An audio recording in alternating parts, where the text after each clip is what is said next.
1, 2, testing 1, 2. I am back. Mapex All Access. This is so much fun, man. I have the chance, as I said, on Mondays for Mapex. It's Mapex. This is live. This is All Access, and we go on the ability of being able to reach people on Facebook and or YouTube. So this works out really well to have both platforms reached. And I've got with me today, Larone, Skeeter, McMillian. Skeeter, how the heck are you? Man, I'm amazing, man. I'm glad to be here, Dom. I really am, man. Pleasure's all mine. Skeeter, I can't tell you something, man. You know, I've seen some of the video of what you've done, man, and you got such a great pocket and such a great groove, man. And you really have great control over the instrument. And I can tell by many of the things that you're doing, both performing live and doing session stuff and film stuff, you're really making it all happen. Yeah, man, it's a blessing. It's really, truly a blessing for me just being a kid from church. I started off in church like many other of the greats that I come behind. And, you know, through that black background, it's given me the opportunity to do so much other stuff. So I'm just grateful, man, for sure. Let's talk about that. At a young age, how old were you when you first started playing drums? Actually, you know, believe it or not, and this is so funny you just asked me that question because I just got a Facebook reminder the other day. You know how they tell you those memories or whatever. And my mom put up a video of like my first performance on drums, and I was 3 years old, believe it or not. 3 years old with a freaking little bow tie on. Yeah, so that was my start to claim to fame. Oh, that is hysterical. Well, you grew up in Connecticut and you got involved in playing in churches. So when did you first start playing drums as far as, you know, in church? When did that start to happen? Really, when I was 3, there was something we called like the Sunshine Choir, I think it was called, where it's all the kids probably from age 3 to 12 or something like that. So that was my gig. So I knew whatever Sunday that was, I was playing drums. I don't care who was doing what. I was on drums, man. My mom would bring my little small baby drum seat, and they would kind of try to adjust the drums to fit me. But honestly, ever since that moment, I feel like I've been playing drums my whole entire life. Honestly, I don't know nothing else but music and drums. So it's been forever. That is beautiful. Well, it sounds like your mom was very supportive of you playing music. Oh, absolutely. Absolutely. It was really what she wanted. She, you know, before I was even born, she really wanted, if she had a girl, she wanted her to play piano and keys and be like somebody really famous or great. And if she had a drummer, a boy, she would want him to be a drummer and do the same. So I haven't quite tapped into the famous part yet, but I'm working on it. I've done a little bit. Well, someday I want to meet your mom because she obviously had a strong vision of what she wanted in life, and it seems like her vision came true in what it is. And I'll tell you something, you'd be surprised at the fame and the reputation that you have. It's absolutely good. People who know of your playing have nothing but the highest things to say about you. So here you are, you're in Connecticut, you're starting to play in church, you're bringing the seat in, and you're starting to play with musicians that are obviously older than you. Oh, yeah, that was always... People to this day still think I'm like, it's some people now, like everybody's on this hype. They call like older people like, hey, that's Unc or that's Big Bro. And it's like, I be telling a lot of guys, I'm like, you know, we like 3 years apart, right? You know, but I respect it. But I got in the game really young at like 18 years old and was playing with guys that were, even before going on tour professionally, you know, just taking it back. I was always playing with guys older than me. You know what I'm saying? So that helped me a lot, especially in building my sound and just, you know, maturing as a musician. Boy, absolutely. And, you know, listen, being as young as you were when you first started playing, I think the key thing is the fact that you had an incredible opportunity to hear good quality musicians and learn from them while you're playing. Yes, I did. And especially being in Connecticut, we're a small city.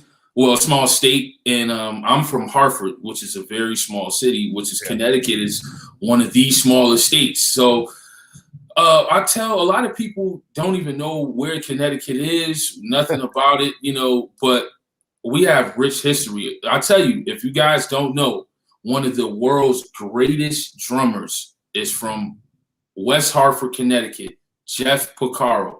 Yeah.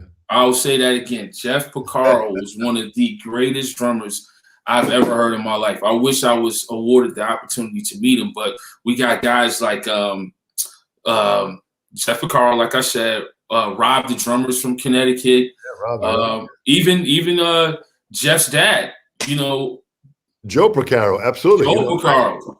I knew the Porcaro family very well. I met Jeff back in 1976. I also met Joe at the same time. I was living in California for a year and met them both and became just dear friends with both of them. And they're just so fantastic. Incredible people, man. And then you have Bob Gatson. Yeah. Bob Gatson, that guy was a beautiful guy, man. Bob has known me since I was a really young child. And another guy who actually taught me how to do almost everything that you can possibly think of with a drum. His name was Art Vincent at Dynamic Percussion. Yeah, man. And through those two stores, I'll say Dynamic Percussion and Creative Music, which was owned by Bob Gatson, Dynamic owned by Art Vincent, I was able to, through the clinics they would have Dennis come through there, Sonny Emery, Tony Royster would come through. I mean, all the legends would come through, and I would be able to either attend those events or see Art prep their drums. So I've been around that mold from a very young age, man, a very young age. There's also and I want to review all these names that you're mentioning because there was also Emil Richards, a phenomenal percussionist who unfortunately passed away just shortly before Joe did. Yeah, was also from Hartford. Yeah, and he was the one that moved out from Hartford to California first. And once before Joe, then he told Joe, and that's what brought Joe out there. And Joe drove in a station wagon with all of his children. He drove out there to meet up with Emil. Stayed at Emil's house for a while when they first got there, then got his own place. And then Emil got Joe into the movie industry.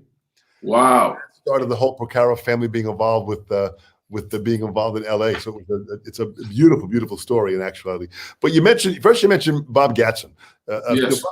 Bob was and is still a fantastic mind in the drumming community. Sure. Product. Very, very involved in working with companies and fine-tuning products. He had almost like I'm not sure if he was an engineer, but he had like engineer talent. Oh, yeah, for sure. Because he even invented the drum frame. You remember the drum? Listen, you sat back and you played up on the drums. I'm a young soul. I'm an old soul, but I'm a young guy. But let me tell you something. I remember the prototype drum frame racks when we would go to myself and my big bros, Doobie Powell, Billy Powell, Kevin Powell. We would always go over to Creative, and Bob had a little studio room into the back where he would do his filming, and he had this bass drum. Billy Powell, if you watch it, you remember Mad Dog, and Mad Dog was set up on the drum frame, and I used to be like, "Yo, what is this rack? When you feel like you're on a spaceship or something? Like this is crazy." And then, speaking of Mad Dog had the first EMAD head on it. Because Bob was involved with Evans with helping develop the EC2s. And so I seen all of that stuff in his early days. Thanks to Bob. Shout out to you, Bob. Yeah, absolutely. And Bob, again, that level of creativity is very helpful. Bob, not only a phenomenal player, but he had put a video out and about tuning and different things. He was really very, very active. But again, that's from the Connecticut area. Art Benson was a dear friend who I knew for many, many years. Yes. And he owned his drum shop for many, many years. And unfortunately, we lost Art at a young age too. He had cancer, and we lost him. And I spoke to him just about a month before he passed away, and he was just a beautiful soul.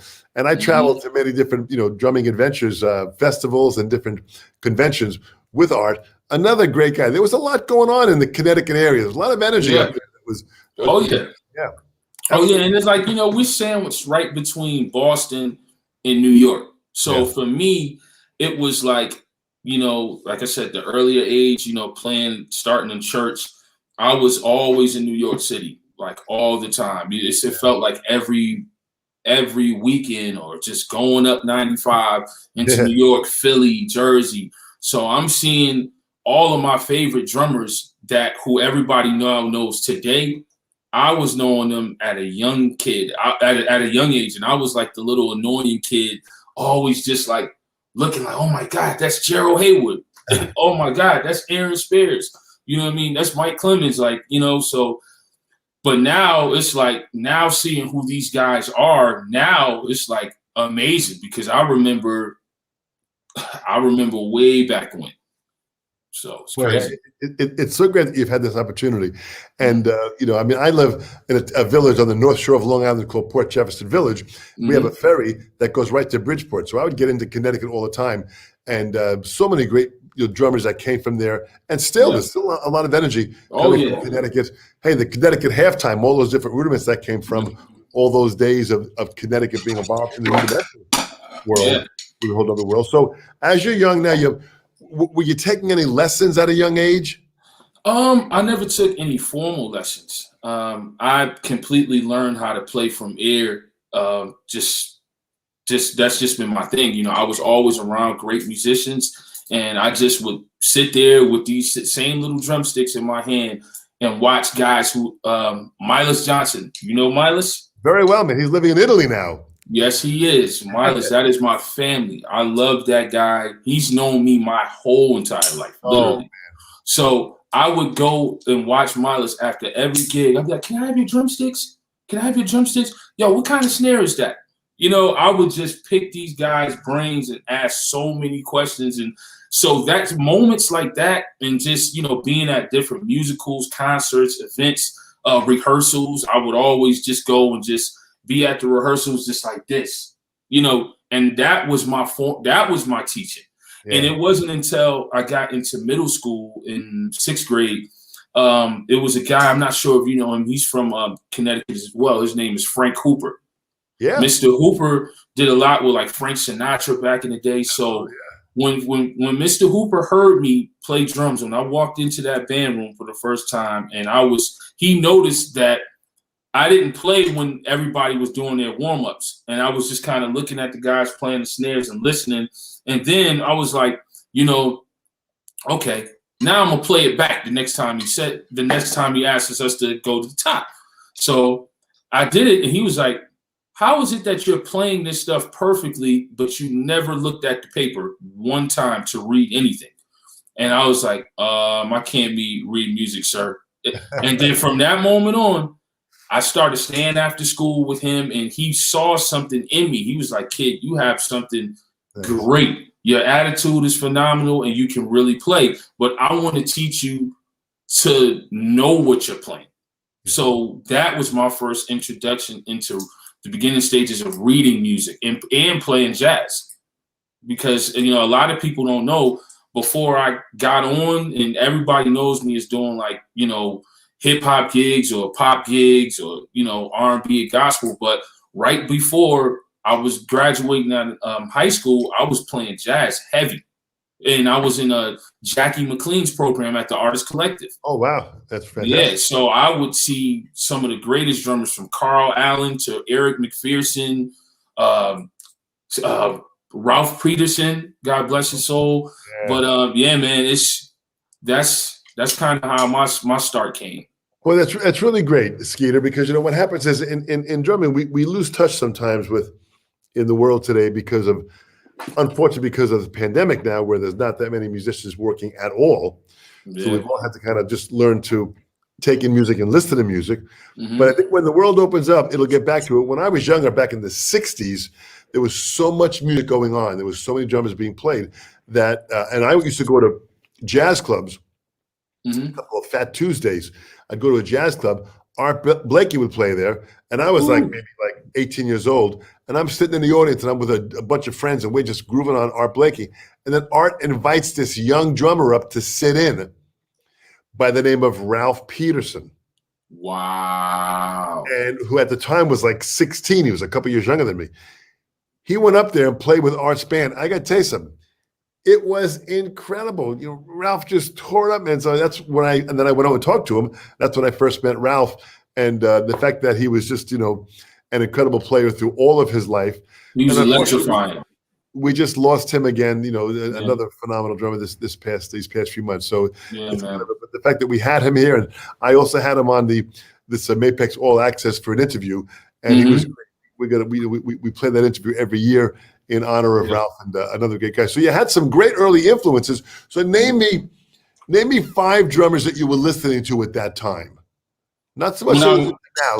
At that time when you were growing up, who were some drummers that you were listening to? That's the magic question, because I get that often, and it's hard to put five. What will you say? Just listening to, or it really influential? Well, both. Who were you listening to that kind of influenced you at an early age? Who were the drummers that kind of got under your skin? Well, for me, I got to go with the first drummers that I was ever introduced to. Like the first drummers I ever heard was Miles Johnson, Doobie Powell, who's like my big brother, Billy Powell, my big brother. These guys literally nurtured me. Like I wouldn't know how to record a song or wouldn't have played on anything if it hadn't been for Doobie Powell. So he's a legend. He's a legend, man. Everybody knows him. And his father, Hubert Powell, who did wood, brass, and steel. I'm not sure if you're familiar with them.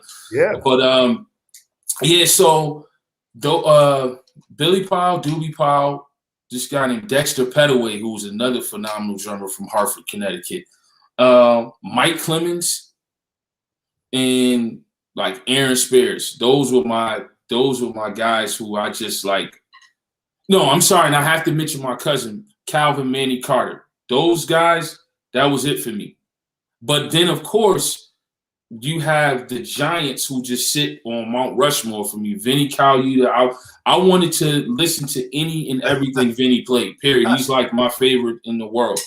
Vinnie Colaiuta, Dennis Chambers, Billy Cobham, Joel Smith, who was one of the greatest drums I've ever heard in my life. He done so much in gospel and even more. Terry Baker, Calvin Rogers, Teddy Campbell. Those guys, to me, can do no wrong. No wrong. Boy, that's great that you say that. You know, these names that you're mentioning, Colaiuta, Dennis Chambers, Cobham, and Teddy Campbell. These are such serious musicians who have such a large body of work, and they are still actively involved in pushing the art form forward. And they are still, I mean, I know all these guys very well, Vinny and Dennis and Billy and Teddy. These guys are still students of the art form. They're still learning. They are. They're still learning. I don't think we can ever stop learning. Like, I really don't think we can, man, because even me, for myself, I seen a little kid play the other day, a couple weeks ago, and he was probably about 8 years old, and he blew me away. He blew me away. I was just like, how is it? I know I didn't sound that good at 8. Not like that. Not like that, man. But, these kids nowadays, they have so many different platforms to increase their palette, of information and what they know. You have YouTube. When I was coming up, we didn't have YouTube where you can find every video of anything on there. You know what I'm saying? We had to go buy the Back to Basics DVD from Weckl. All those DCI videos, we had to buy VHS, and that was it. But it's kind of interesting when you mention the advantages that young players have today because of the internet and the concept of YouTube, that you can type in any name and hundreds to thousands of videos come up that are influenced by that person. I mean, you type in Billy Cobham and you've got weeks of listening of It's interesting. And what was interesting is, years ago before we had the internet, if I went to hear Art Blakey or Elvin or someone, you went to a club and you listened to it and you had to kind of remember and retain what they were playing. Mm-hmm. There was no rewind. No. Now, when they're watching a YouTube video, not only can you rewind it and watch it over and over, but they now have the slow down button. You can slow down the performance of the video. And there's an actual, in the settings on each video, you click on that little gear and you can slow down each performance. And now you can watch in slow motion what these guys are doing. It is a tool that is incredible. Wow. You just taught me something. I didn't even know you could do that. I know when you go to YouTube and everyone that's watching, I tell everybody, there was a button that was just recently added that YouTube, you can go in and click on it and you can reduce the the speed of the video so that you can watch all these drummers and the musicians play, and you can really analyze what they're doing. Now we have drummers on here, Skeeter. We got drummers. I'm going to go down this list here. We've got, of course, Mark Bennett from Mapex has joined us here. Mark, thanks so much for joining us. Simon Bajaring is here. Simon is a phenomenal drummer from Denmark who has moved to upstate New York, and he's with us here. Ivan Payne is here. Look at this here. Yeah. Always one of my favorites since Doobie Powell, he mentioned. Yes, sir. Here it is. Doobie's on here? What's that? You said Doobie Powell's on there? No, we have Ivan Payne had mentioned, he said that he mentioned that you had mentioned Doobie Powell. One of his blessings too. Carlos Goodsman is here, a wonderful drummer from Miami. Pedro Barahona is here from Chile. Wow. Bruno Muse is here from Antwerp, Belgium. Wow, the world is here. That's what's up. We've got serious drummers here, man. So I tell everybody, let us know where you're from. And if you have a question for Skeeter, put it into the chat section and I'll bring it up and show Skeeter what he's doing. Okay. So now, Skeeter, you're doing this now. You're playing with the church band, and you're playing. Are you playing all different types of music in the church band? Yes, we were. We were playing all different styles. I mean, trying to infuse Latin in there, some little R&B stuff. I say this, man. The church has literally been the breeding ground. Gospel music in church and stuff has been the breeding ground for some of the greatest musicians. I'm sure many guys have said this before, but like watching the Teddy Campbells, the Geralds, the Aarons, the Terry Bakers, oh my God, Calvin Rogers, we can go on and on and on. All of those guys came from playing in church, and it's like the best training you could possibly get. Now, going back to Doobie Powell, my earlier years, that was kind of like my claim to fame coming up. A bunch of YouTube videos playing at concerts with him and stuff like that. And he used to literally have us in like boot camp in those rehearsals. Like we was rehearsing for a 12-week tour or a freaking Grammys or something like that. And he'd be like, hey, go to the top. It's not right. It's not right. Start it over. Start the tracks over. And we would just be in there just rehearsing and rehearsing and rehearsing until it was right, until we was locked. Not just playing the parts, but playing the parts. You know what I mean? It's a difference to just know the music, but there's another side of it when you have to execute the music. Yeah. Because you can just get through a gig but it's a difference to really play that gig. So that was something that he drove home for me at an early age. And, we would play all different styles of music, man, just hip hop, just everything. Everything was infused in the gospel. So when it came for my opportunity to, start, touring professionally, I felt like I was pretty equipped for the most part. There was other aspects that I had to learn that was unfamiliar, but for the most part, I did enough shedding and enough picking up the phone, annoying all my big brothers that I would call Aaron Spears all the time. Hey, Aaron, what did you do on this? Or, yo, they telling me I should do this. What do you think? Or I would call different guys just picking their brains because I just wanted to always be ready. That's the thing. Just even be ready when there's no need to be ready yet. You don't know if you got a tour coming up. You don't know if they're calling you for a gig. But if they do, you ready to roll. So that's kind of my motto. Boy, that's really so great. So the what's interesting is that in the church, I mean, hip hop, R&B, gospel, soul, pop, jazz, I mean, all of that was covered in church. I mean, people have to understand the power of that kind of experience at a young age to be influenced with that diversity of music is pretty powerful. It is absolutely. I'm grateful for the background, man. I really am, because some people ask me certain things about either my playing or just about the style. And I'm like, man, I can't really teach you that. It's just almost something that you just kind of had to be there and just have that. It's just different generations now. They learn a lot of this stuff from YouTube. And I remember a time where, you remember when they used to have the mini disc recorders? Yeah. And with the mini disc, it's like that was the golden piece, because you would have somebody might have recorded a concert where some of your favorite musicians was playing. And back in the day, musicians would just pass that around. Now we just tag you in a YouTube video. We can tag you Instagram or wherever. You know what I mean? So, or people just go live and you're just able to be there. You know, but there was a time where it was like you just had to be there in the moment and to see whoever your favorite musician was playing. Well, that's so true. You know, we have guys joining us. We've got over here, Jorge Lando, hi from Paraguay. What's up, Jorge? Jorge, thanks so much for joining us. As I said, Bruno Muse is from Antwerp, Belgium. Sweet. What's up, Bruno? You know, Mike Davu is from Massachusetts. Look at this guy. That's right next door. Connecticut. Yeah. Let's look at Simon Bajarian here. He's got a question here. Were there any grooves or parts or general recordings from Vinny that Skeet found particularly inspiring? Thanks, Simon. That's a great question. Honestly, if I could be completely honest, there was one particular video I remember of Vinny playing with Sting, and it was one of my favorite songs. It's called 7 Days.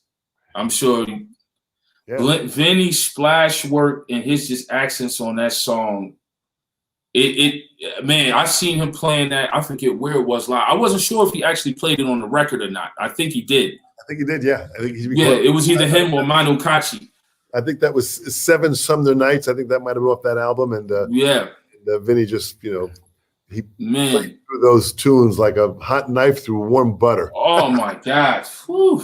Vinny, man, that guy, it's certain drummers that when I hear them, they play with so much, I could hear the emotion through their playing. And I was just telling one of my young little brothers this morning, he's a fellow drummer, and I was just talking to him about there's some drummers that I'm like, man, I really think they're dope. They have something special, but there's some drummers that are even more amazing to me that don't have a large vocabulary of chops, but they play with so much feel and emotion, and that's what counts. Because the chops, let's be real, that's great. That's phenomenal to have chops, but that can only work in certain situations. You know what I'm saying? A lot of when you're getting hired and you want to make some big money, they want to hear the meat and potatoes. They want you to play the records, play what feels right, what should go there, set me up properly. You know, so that's key. That's very key. But Vinny is one of those drummers that does that for me all the time. Steve Jordan, all the time. Anytime I hear him play, it's like, man, whoo. Like Weckel is another one. Weckel is so saucy, is what I like to call it. He's just, man, it's really so many drummers, man. I'm super inspired by everybody, but it's like my big bro used to always say, be inspired by many, but be influenced by few. What that basically means is you can be inspired by anything. You can be getting inspiration just driving in your truck down the highway, and it's something that inspires you. But as far as being a direct influence, there's certain guys that directly influence me. And I can say, like, you can hear that sound in my playing. Doobie Powell directly influenced me. Like, how tight I play, I wouldn't play like that if it wasn't for watching him and just knowing how to give stuff space when you play. So, yeah. But that's very powerful. That, you know, this is a great example of how much you step into the person's playing and what you're trying to pull from them and learn from them. And that's what these players are all about. You know, and you take a player like Billy Cobham, Billy now is this actually, I think next week. Yeah, I think it's like next week. Billy turns 76. Wow, man. He's still actively playing. I'm actually doing a series of masterclasses with Billy once a month for an organization called Stages Music Arts. I will definitely be checking that out. Stages Music Arts, and it's myself and Billy doing a masterclass. It's once a month on a Sunday for 3 hours, and it's just having Cobham talk about drumming and being influenced by him. It just opens up a whole nother world of thought. Yeah, it's very healthy for all of us to be a part of it, as it is helpful to me also. Yeah, yes, that's amazing. Pretty powerful. Here's a question from here it is right here. Pedro Barahona, who's from, I guess I said Chile. Pedro is a phenomenal drummer and a teacher in Chile, and just a great, great guy. What are your musical challenges right now? Thank you, Pedro. Musical challenges. Anything you're working on right now? Really, I wouldn't say not too many challenges, just trying to make things better. You know, where I see I may need improvement or just can tighten up on, because I just feel like you can always sharpen the knife. I don't care how expensive the knife is, you still need to sharpen it or it'll be dull.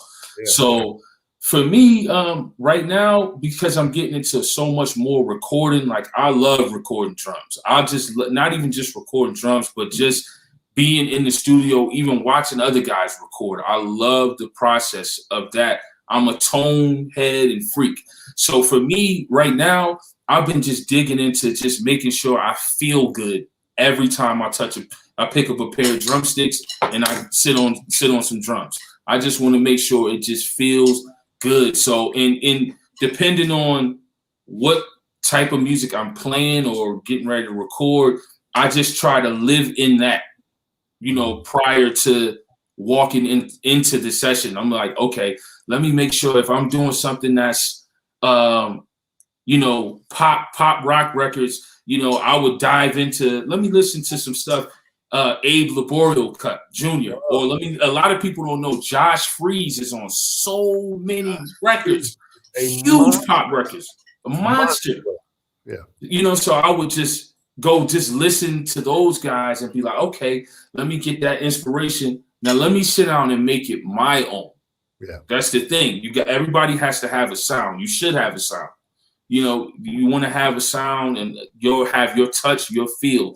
So right now, that's kind of what I'm kind of working on. The chops. I mean, you know, people love to hear me play fast, and I can play fast, but that's not needed all the time. Yeah. So that I don't really practice that type of stuff, chops, and I really do that. But for me, like when I'm trying to practice the stuff that may not come as natural. Yeah. You know, because that's what you got to improve on. You don't want to always, if you're a phenomenal, whatever you do, you don't want to just keep practicing what you already know. Yeah. And to a certain degree, that's maintaining. And maintaining is important. Maintenance. But maintenance is good. But there's got to be that push to constantly learn, to bring in new ideas and keep on developing our concept of how we want to play. That's point. Great point. Yep. So you get out of high school and you get your first pro gig. How'd that all hook up? Man, it was a start to a dream come true, man. It really was. I got my start professionally with a girl named JoJo. JoJo's a pop artist, and her first breakout single was called Get Out. And I got with her when her second debut record was coming out called Too Little Too Late. Yeah. And that was at the height of her career. I was 18 years old and I was preparing to go to Berkeley. I had just finished high school. I was preparing to go to Berkeley. All my friends were there already in school, and you know, some of the world's greatest musicians today. We were getting ready to go to school together. And I remember I was at home on a Saturday. I was home alone, and this was just a terrible day, man. Just wasn't feeling like worth anything. And I get a call from a friend of mine down in Charlotte, and he's like, "Yo, man, what's going on? What you got going on?" I'm like, "Oh, nothing, blah, blah, blah, blah." And he's like, "Well, perk up, because I got a great opportunity for you to audition for a girl named JoJo. Do you know JoJo?" I'm like, "Oh, yeah, I heard her, boo, boo, boo, boo." He's like, "Now, the music director is Ray Chu." And I'd known Ray Chu from doing the Apollo. He's one of the world's greatest music directors. Yeah. And so I was immediately nervous. I'm like, okay, I got to get to Boston in the next 3 days for this audition. And there's people coming from all over. It's in Boston, mind you, where Berkeley's at. So they got a whole bunch of musicians and drummers they're going to be able to pick and pull from. So I was real nervous, but I was just like, hey, man, this might be my time. So I get to Boston. I called my buddies, Justin Raines, who's an incredible bass player, Evan Bryce, incredible keyboard player, Jeremiah Mechanico, incredible guitar player. They were all at Berkeley, and they were all roommates. So I was like, yo, I need to crash at y'all crib. I got to audition for something tomorrow. Mind you, I didn't tell them what I was auditioning for. Get up there and tell them, like, yo, it's JoJo. They're like, wait, we want to audition too. Lo and behold, we go audition at Jam Spot. We all get the gig collectively as a band, just off the whim. And from getting that gig, you know, we went from rehearsing 2.5 weeks straight. First show we did was Miss America pageant. Next day, AOL sessions. Next week, Jay Leno, David Letterman, you know, Ellen DeGeneres show. I mean, just stuff just kept coming, TV work.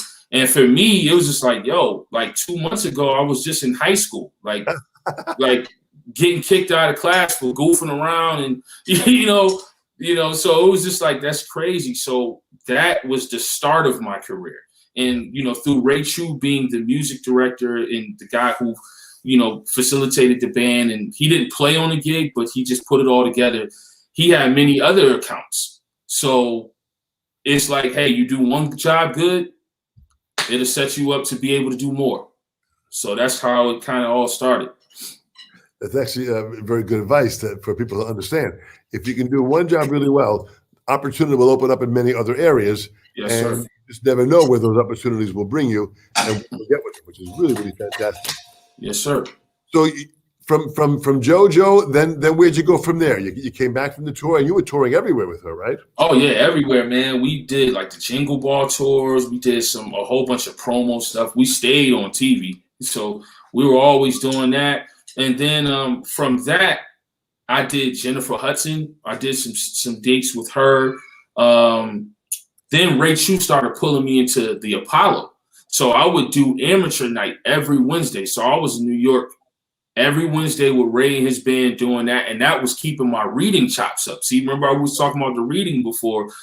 That was an opportunity. That was a prime example of you'll never know what you'll need this for at another date. And that was a prime example of that. So through doing that, that opened up many other doors too. So I went from doing JoJo to that stuff. Then came a band that I was in for a small time called The Last Good Night, which was a pop rock band. We were on Virgin Records. I started off as just a hired guy. I was the only guy that wasn't officially a band member. I was just a drummer. Then about 8 months of that, I'm like, hold on, I'm missing out. Then I joined as a member of the band. So everything changes completely. So I did that for a few years, was very successful, did music videos, we toured. Then I kind of wanted to switch gears and come back and do some other stuff. Then I went on tour with a girl named Jasmine Sullivan. So, and I mean, so much came from this stuff. And what kind of music was that with her? Jasmine is like an R&B soul artist. So we toured for El DeBarge, Mary J. Blige, Neo. We went on tour with a bunch of people doing our own different shows. And wow. Yeah, man, it's like one gig just led to the next. You know, then I was doing filling in for other friends playing on different gigs. I would come in and sub and just doing different things. Many different gigs. But that's really interesting, Skeeter, because that's really what networking is about. Networking really is about meeting people and being a good person, being a sociable person, being a positive person. People want to be around someone like that. Yes, they do. Yes, they do. Everybody wants to work with somebody that's cool, great attitude. That's what they want. They don't want to be around jerks. At least I don't. I've always tried to prevent myself from being around people that would pull me down. And by having the foresight into associating with people that are like-minded people, I always say, try and find people that can fit into your tribe. You build a tribe, the same way of thinking. You like a lot of the same music, and you can all grow together. That's a pretty great experience if you can pull that off. Yes, it is, man. It was a great experience. Absolutely. So when you were on the road, man, now you're young. Now you had to learn what it was like to be on the road, man. This was the time to put your big boy pants on and go out there and figure life out, right? Yes, that was that was kind of like my college, to say the least, because you know, before actually going to Berkeley, before actually, you know, before even, you know, auditioning for Berkeley, being an opportunity to go there, I would be up there all the time, shedding with my bros, like just going up there. Thomas Prison was up there, and Dana Hawkins, Kevin Kemp, like I said, my other guys were there. So I would be up there. People thought I was in school before I was even eligible to be in school, just because I was always up there, just wanting to be around, learning, getting better. Yeah. So, yeah, man. But like once I went on the road and started touring, it was just like, man, I'm my own little man. Now I'm 18, 19, 20, 21, 22, 23, 24 years old, just figuring out life and just navigating from there, just like one thing to the next. You know, learning from my mistakes. Definitely made a lot of mistakes earlier on, which is, you got to be transparent about that. Even with, you know, budgeting, you know, it's just like you look at how fast the money comes in and the large amounts of money. You're like, oh, okay, I might not have to save this week. I could go buy a bunch of drum gear and sneakers this week. It'll come back. It's like, wait a minute. Yeah. This is what I tell, you know, many of my students and drumming friends. This is where the discipline of life and, as I say, putting your big boy pants on or big girl pants on, and being able to have and develop the disciplines to know how to save, how to, you know, schedule, how to understand what life is about, you know, so we can continue keeping doing this for the rest of our lives. That's right.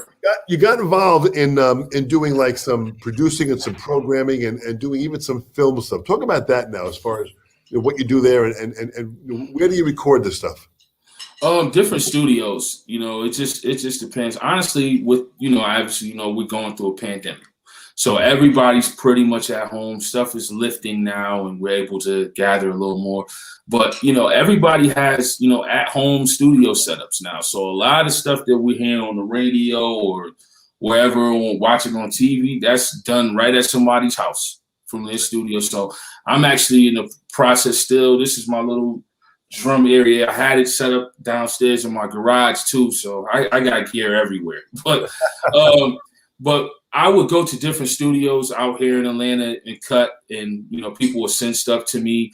But I've also even got involved with doing, you know, even recording some TV shows, like, you know, being involved in that, and then even being asked to be an actor. Like this one show I did called P Valley.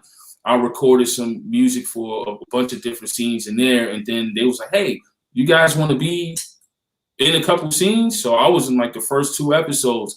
So that aspect of it is very cool as well.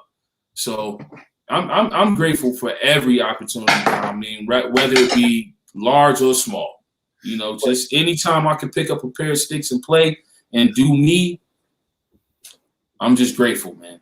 That is so amazing, Skeeter. Check this out here.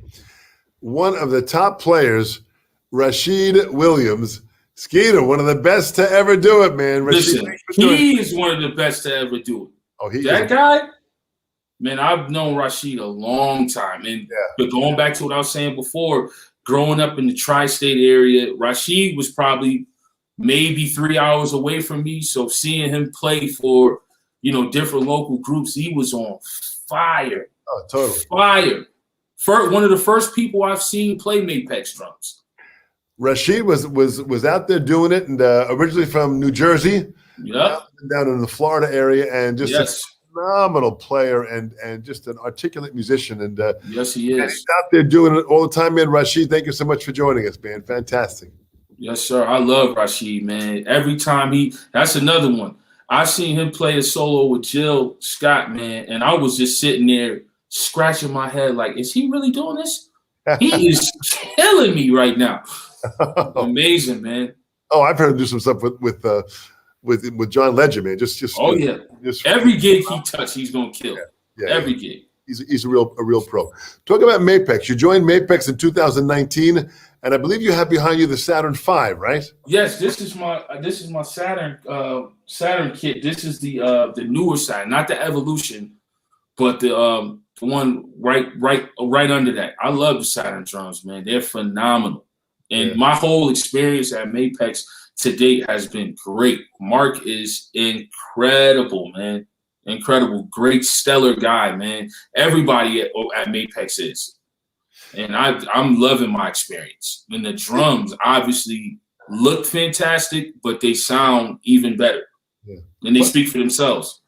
All the different snare drums that they have, there's so many options of snare drum sounds that all of them just sound fantastic. I mean, I've got behind me here the Evolution kit, and it just sounds just so great.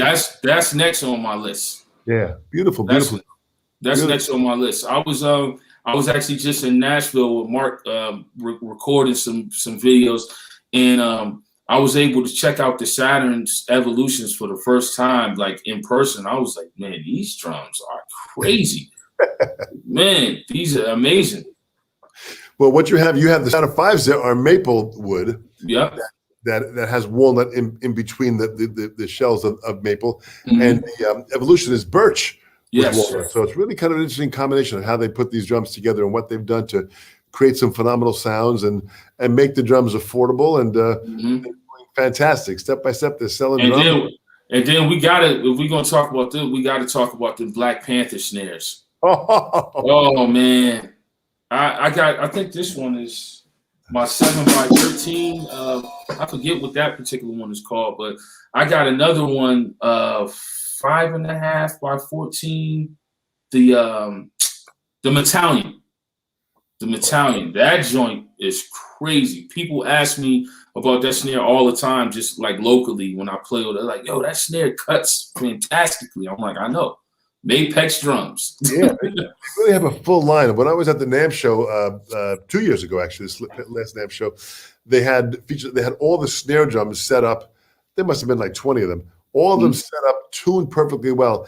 And I went and I tapped each drum, and I was just blown away by the different sound and color and tone that each snare drum had. So I mean, they're really onto something pretty powerful in what they're doing. It kind of gets the message out that they're forward-thinking people and really dedicated to musicians. And that's very important to me, man. That's very, very, very important. It's not just being a part of a company because they make great drums, or you want to be a part of what feels like a team, what feels like a family. And that's what I get from Mapex. Again, I can't stress this enough. Mark is such a stellar guy. I watch him, maneuver with all the artists and personnel on Mapex. And to me, he does a fantastic job. He tries to meet everybody's needs, help where he can. And that's, every company doesn't do that. So I try to be connected with the people and the companies that do. So yeah, Mapex, man, for life. Well, I'll tell you something, Skeeter. It's so great to have time with you. Before we sign off, just give me one last thought advice that you would give to the generation that's out there listening. And as I said, we've got people from all around the world that are checking us out on Facebook and or on YouTube. And this interview will go on to the YouTube channel for Mapex, so people can go there and watch it and hang out with it. What would you say to this young generation? I would say, man, never stop dreaming, never stop working. Just keep going, man. Even when you feel like the time that you're putting in, you may not have nothing to show for it currently, but I'm telling you, you're always one phone call away, one opportunity away, one record away. Just keep working and always remain a student of the game, because the game changes daily. Like, I've been a touring guy for straight out of high school. And guess what? Our world literally stopped about over a year ago. Yeah. There's no shows. So no matter if you were making 20 grand a week being on the tour or 2,000 a week, the playing ground has been even. So with that being said, just always stay sharp on as many things as you possibly can, and just always remain a student of the game. Just be ready. Great advice, man. Be ready, man. That's because you don't know what the next call will come in, or what the next lead will happen, or what the next network of meeting people. Stay involved with social media, get the word out, and stay true to yourself, man. Great advice. Yes, Absolutely. That's my word for today. Skeeter, thank you so much, man. It's so And great. thank you so much, Don, man. It's a pleasure. The pleasure is all mine, man. Thank you for having me. Thank you. We will do this again for sure. Mapex, thank you so much. Mapex, all access, all the people, and Mark Bennett and Jeff Mulvihill and Rick DeYoung, all these guys. Yes, that are sir. Of course, Jerry Goldenson, the head honcho there, keeping it all going, man. These guys are great, great people. Thank you so much. Stay well, stay safe, get back on the road, and I hope to see you in person at some point. Yes, sir. Take care, Dom. Thanks so much. Bye-bye. All right, buddy.